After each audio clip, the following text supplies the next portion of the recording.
Now imagine losing $1.4 million on your home. That's exactly what happened to this person. Look, they bought this property in 2022. It's a nice looking property, has about 3,600 square foot of living space, 2-car garage, 4 bedrooms, big lot, you name it. Now fast forward 3 years later, it just sold for $1,850,000. Purchased for $3.25 million and sold it for $1.85 million. And the saddest part about all this is that the owner or the sellers couldn't keep up with the mortgage payment because it was a power of sale. So the lender had to step in and listed it on MLS and had it sold. Now, to be clear, this is an extreme case and probably the worst one I've seen. So by no means am I saying, average homes are down 1 million in 3 years, but they're down a lot more than you would expect. And we all know that the market has been slow. So let's be honest, there's only so much we can talk about, when it comes to interest rates, politics, buyer hesitation, etc. So today I thought we could do something a little different.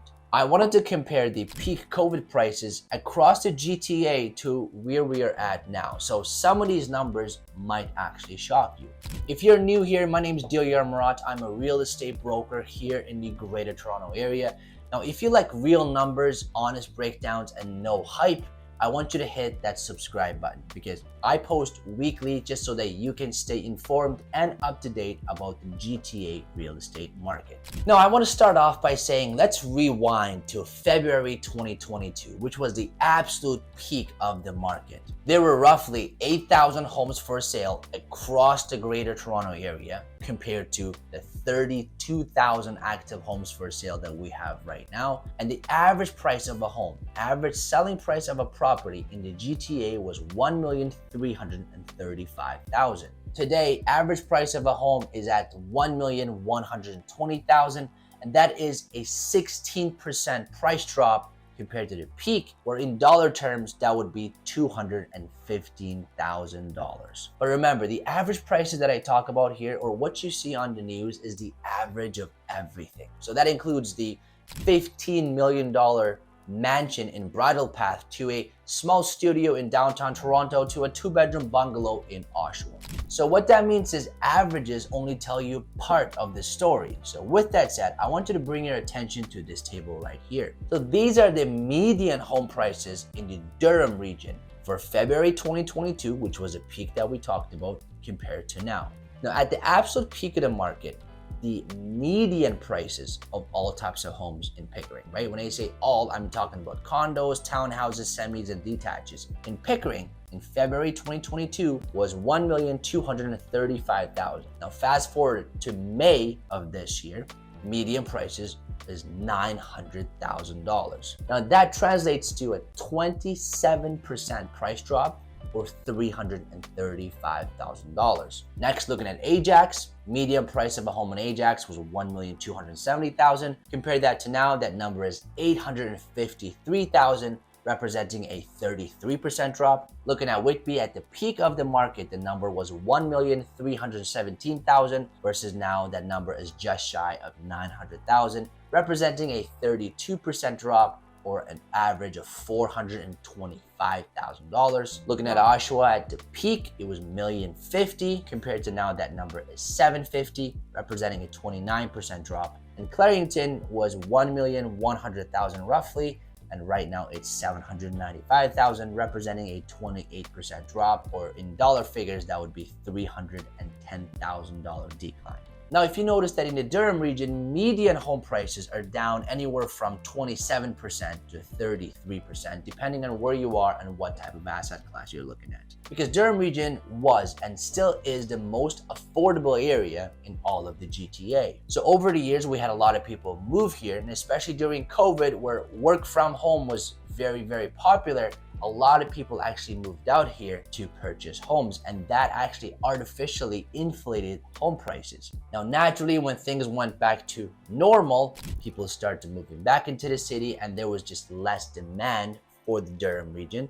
and that caused a steep drop in prices. Now, with that said, I'm going to tell you what I'm actually experiencing here in the Durham region right now. First of all, the smaller and affordable homes are still performing quite well. And on the other extreme end, the luxury homes or the properties that are really unique in the 2 million plus range are also doing fairly well, because those types of homes don't come up for sale very often, and there's a very small pool of buyers looking at these homes, and the inventory is still very, very few. But the properties that are in the middle, right, the standard subdivision homes with very similar layouts, those are just oversupplied, and they've been sitting on the market for a long time. For example, recently there have been a couple of luxury bungalows that went up for sale here in Whitby. There's two-car garage, ravine lodge, in-ground pool, big lot, right? These are executive style bungalows, well into the 2 millions, and they sold quickly and they sold for great prices. They usually sell well because they have fewer competition compared to the 2-story homes, for example, in the same area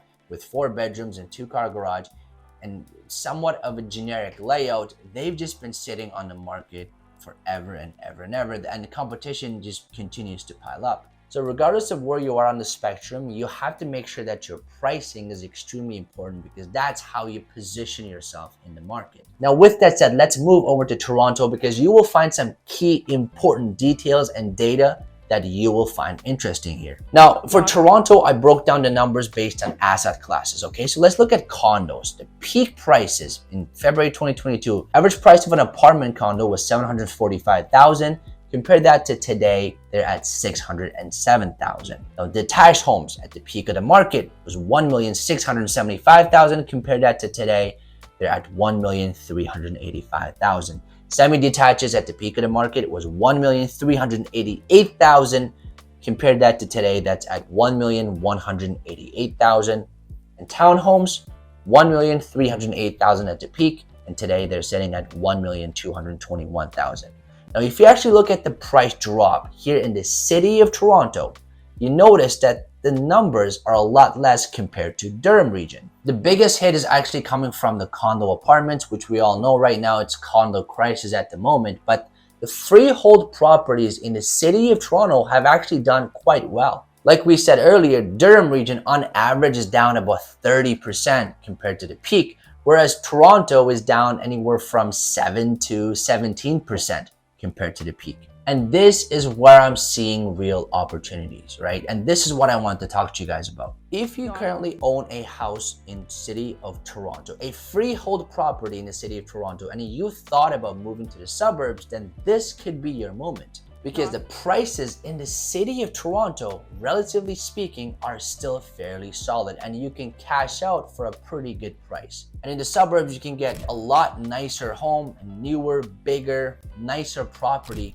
for a lot less money compared to the peak. Now, that's only for those who own a freehold property in the city of Toronto and they actually want to move out to the suburbs. But if you own a condo, then that's a different story. You see, the price gap between a condo apartment and a freehold property has gone wider. It has gone so wide that to some, the property ladder just feels broken, right? People just feel hopeless. They're like, well, it's going to be very difficult to sell a condo, and when you finally do it, the freehold prices are still so out of reach. So is the market crashing? Well, not really, and depends on what and where you own it. For example, I can speak for the Durham region, that let's just say you own a 3-bedroom side split house in the Bay Ridges community in Pickering. Now that's going to perform very differently compared to a 2-story townhouse in Winfields in Oshawa. Because although the real estate news is very macro, the real estate market itself is hyper local, and these micro markets matter more than ever. With that said, if you want an honest breakdown of what your property is worth in today's market, or you just need help navigating your next move, feel free to book a meeting with me through the link in my bio. With that said, thanks for watching, and until next time.